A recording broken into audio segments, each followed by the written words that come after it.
Ethiopians believe the Ark was brought here to Axum from Tanakirkos Island in the 4th century AD by an Ethiopian king named Izana. But Axum has even more ancient ties to the Ark. It's the legendary birthplace of the Queen of Sheba, the mother of Prince Menelik, who is said to have brought the Ark to Ethiopia. He doesn't stop us, just keep going. And now, we're finally closing in on the spot where this elusive treasure is said to rest today. In that chapel of St. Mary's of Zion, they claim to have the actual Ark of the Covenant. So this is it? This is the chapel that houses the Ark, they say. This is what we've come to see. I asked Bob how close we can get to the Ark itself. He says no one gets past the keeper or guardian of the Ark. It's rare to even see him. The guardian of the Ark lives here, and he never gets beyond these bars. His entire life is spent inside this small little barred-in complex. He is the keeper of the Ark. He claims to be from the line of the Levites, and no one is allowed to see the Ark but him. In the Bible, too, the Levite priests were the only ones considered holy enough to see the Ark.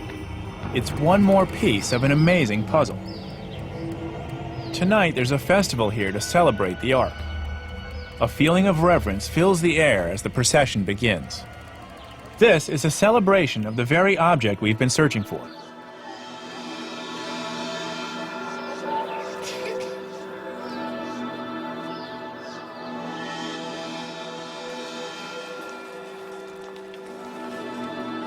The one day that we're here in Axum is one of 2 days during the year when they do this massive celebration, and the whole town has gotten up.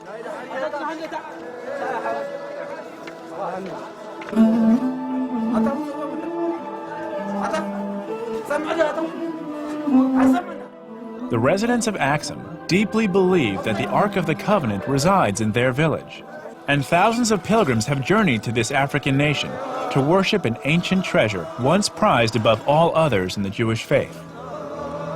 Yet tonight, the Ethiopians invoke the power of the Ark to celebrate a Christian icon, the Virgin Mary. This is Mahela Day. Mahela means begging. We're actually begging God to avoid pain and disaster in our lives. Since the beginning of the rainy season, we're praying for rain. The Ethiopians are as convinced they possess the Ark and 10 Commandments as the ancient Israelites were. And like the Israelites, they also believe the Ark is their direct link to God.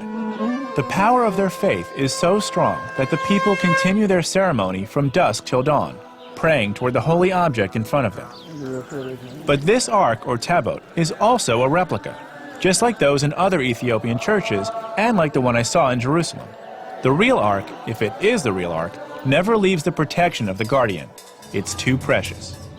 So while this is not the real Ark of the Covenant, there's no doubt it represents the same sacred object the Bible describes in the book of Exodus.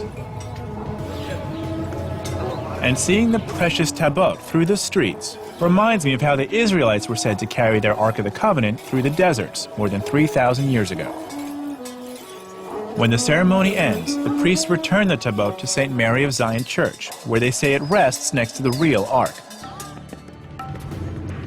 Our long pilgrimage is over. I've come as close to the Ark as anyone can get.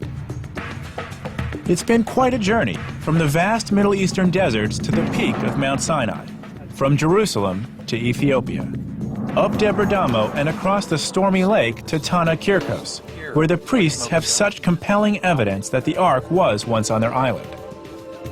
I followed the trail of the Ark to the very end, and I definitely learned something here.